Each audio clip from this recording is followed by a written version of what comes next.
নামি দামি স্কুল কলেজগুলো যাদের জন্য মা বাবারা সবাই খুব বেশি সচেতন থাকেন, সেইখানে দেখা যায় যে কোচিং সেন্টারে বেশি ইন্টারেস্ট নাকি। সেই জন্য কোচিং সেন্টার আগামী দিনে আস্তে আস্তে 100% বন্ধ হতে হবে।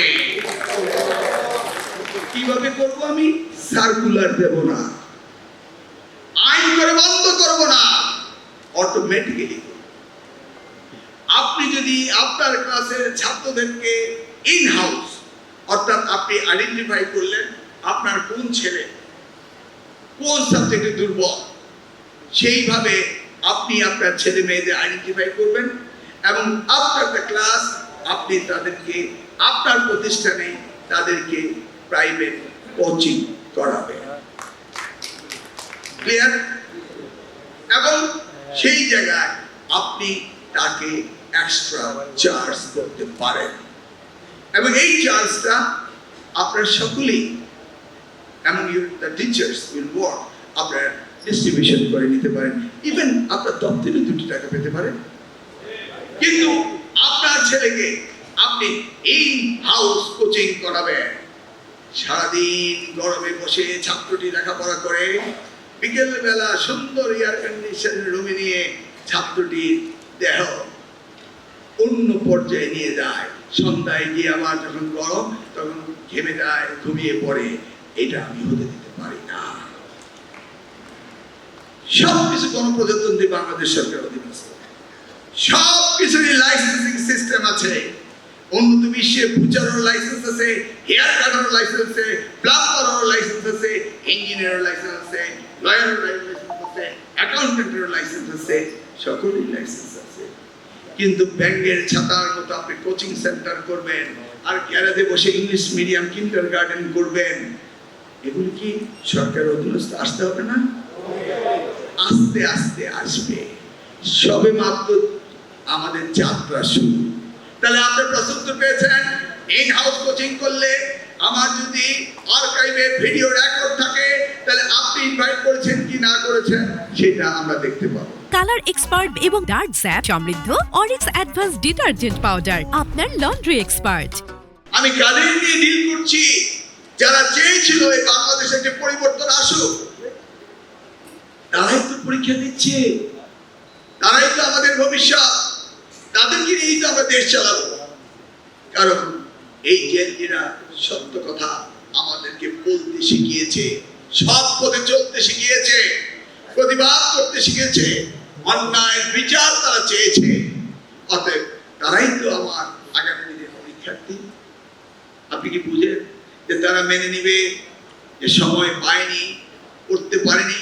তারা মেনে নিবে, নিয়ে বলবে যে না, আমরাও শিক্ষকদেরকে সহযোগিতা করব। এই জেনজির অভিভাবকরা কি রাজপথে যায়নি? তার সন্তানদেরকে নিয়ে গিয়েছিল।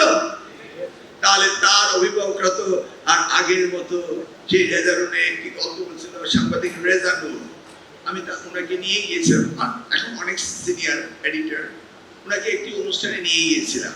ওনার দেশের বাড়ি রংপুর। তো রংপুরে এমন একটি অনুষ্ঠানে ওনাকে 2টি কথা বলতে দিয়েছিলাম। উনি তার এক্সপিরিয়েন্সে বলল যে মিলন ভাই, আমি গিয়েছিলাম পরীক্ষা পরিদর্শন করতে, দেখলাম সকলে মিলে দৌড় ঝাঁপ লাফ দিয়ে নকল সাপ্লাই দিচ্ছে। তো আমি এক বুড়ো দেখলাম দৌড়াতে পারে না, সেও এই নকলের সাথে প্রতিযোগিতায় দৌড় লাফ ঝাঁপ দিচ্ছে। তো রেজানুর সাহেবকে জিজ্ঞেস করলেন, এই বুড়ো চাচা, আপনি কেন এত দৌড় লাফ ঝাঁপ দিচ্ছেন? আপনার তো বয়স যথেষ্ট হয়েছে, আপনার তো ছেলে এই ম্যাট্রিক পরীক্ষাতে থাকার কথা না? কি করবো বাবা, আমার তো কোনো সওয়াল নেই, একটাই সওয়াল, এই জন্য আমি দৌড়চ্ছি। আজকের দিনে কি আপনি ভাবেন যে অভিভাবকরা এসে আপনাদেরকে ডিস্টার্ব করবে?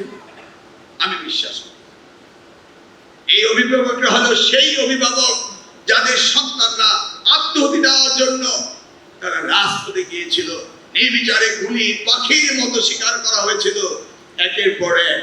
ওই তারাই তাদের সন্তানদেরকে নিয়ে গিয়েছিল। আজকে আমাদের অভিভাবকরা সেই পর্যায়ের অভিভাবক। আমি কি সত্যি বলছি? পুরো জাতি আজ কমিটেড পুরো জাতি আজ সত্যের পথে। আপনি কি দেখছেন না মাননীয় প্রধানমন্ত্রী কিভাবে পরিশ্রম করে যাচ্ছেন, কিভাবে একজন সাধারণ মানুষের মতো জনগণের সাথে যাচ্ছেন।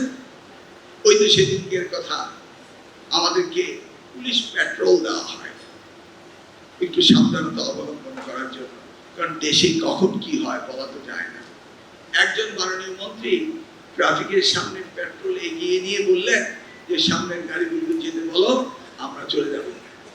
ট্রাফিক সার্জেন্ট স্ট্রেট উত্তর দিল, মাননীয় প্রধানমন্ত্রী তিনি দাঁড়িয়ে থাকেন সিগন্যালের অপেক্ষায়, আপনি মন্ত্রী তো সিগন্যালের প্রধানমন্ত্রীর উপরে নন।